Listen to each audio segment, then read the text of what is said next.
Hello and welcome to another Doctor's Assistant 1 video. Today I'm doing a video on my thoughts on the film Her that I recently sort of picked up from HMV. It's a film that I've wanted to watch for quite some time.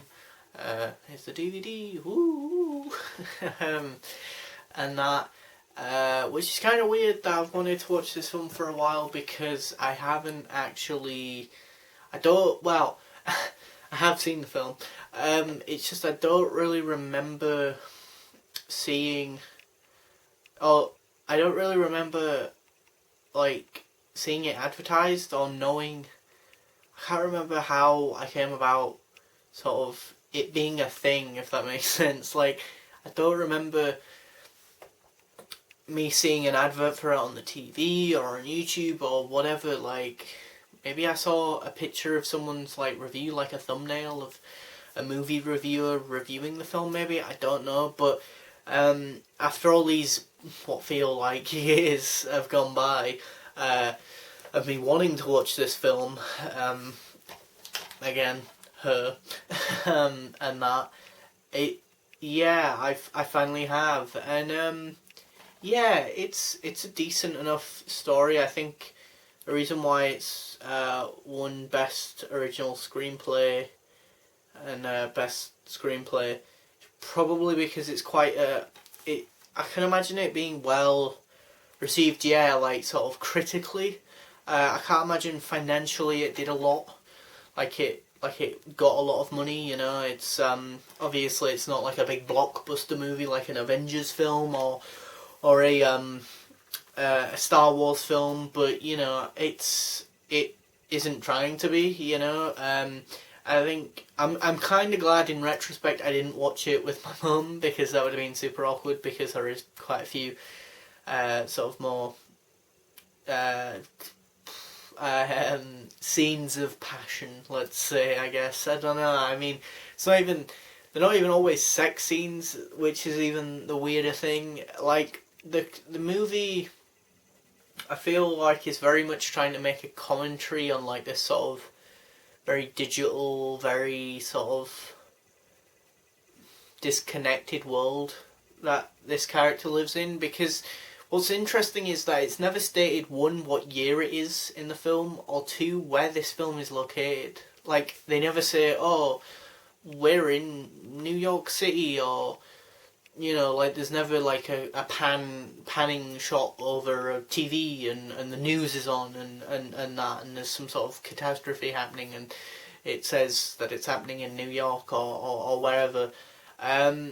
So yeah, I think it's a very slow film, so I think if you're not really into slow paced films, then it probably isn't for you. Again, it's very sort of slow paced and thought provoking, you know. I think it is very, for lack of a better term, artsy. You know, it's, you know, if Avengers Endgame, something like that, is there, and that this is on the polar opposite side of that spectrum, you know, where something like Avengers Endgame can be enjoyed by a wide audience of people and is a big blockbuster event movie almost, you know, like, you know, that movie made so much money, but it's because it is so sort of, all this whole cinematic universe has been building up to that film, whereas something like this is, again, just sort of smaller, you could say almost more intimate, more personal sort of story to tell, like, you know, about what it means to be human, what it means to be alive and sentient, and what is sentience, and that, and, you know, and that, and I think what's really interesting is that, yeah, like, Scarlett Johansson is in this film, so someone of the Marvel universe, cinematic universe, and she plays like this sort of OS, operating system, and the main character, does end up falling in love with an OS, an operating system, and it again, when I heard that premise, like, I don't even know where I heard it from, but I was just so fascinated by the premise, and that, you know, because it's such an interesting thing, you know. But yeah, I mean, there's not much action in this film. The only part that sort of ramped up in intensity kind of just got grinded to a halt and then went down in terms of its intensity. So, you know, again, it's quite a quiet, quite sort of, again, just methodically slow, thought-provoking sort of film about like the ethics and that of like human relationships versus that of like a relationship with an OS and or operating system and that. And you know, there are quite a few obviously scenes of like back and forth between the human character and the OS about like, you know, the pros and cons of like, oh, this is what it feels like to be alive and this is what it feels like to be an OS, and you know, and that. And again, considering Scarlett Johansson is literally just giving her voice to this role, she brings this sort of really sort of alive performance, which is really weird because you never see a physical body from the other person or from the other side. You know, she's an operating system, he's a physical person, like, and it, you know, and it's just like sort of it kind of tries to dissect that sort of dynamic and that sort of relationship. From what I remember, the film just sort of ends, and that I can't really remember the ending. I don't think it was that great, clearly, because I can't even remember it. So it can't have been that spectacular. But yeah, and again, there's not much in the way of sort of action or stakes or anything, you know. And that I think the film could have been trimmed down a bit. You know, it's quite bloated.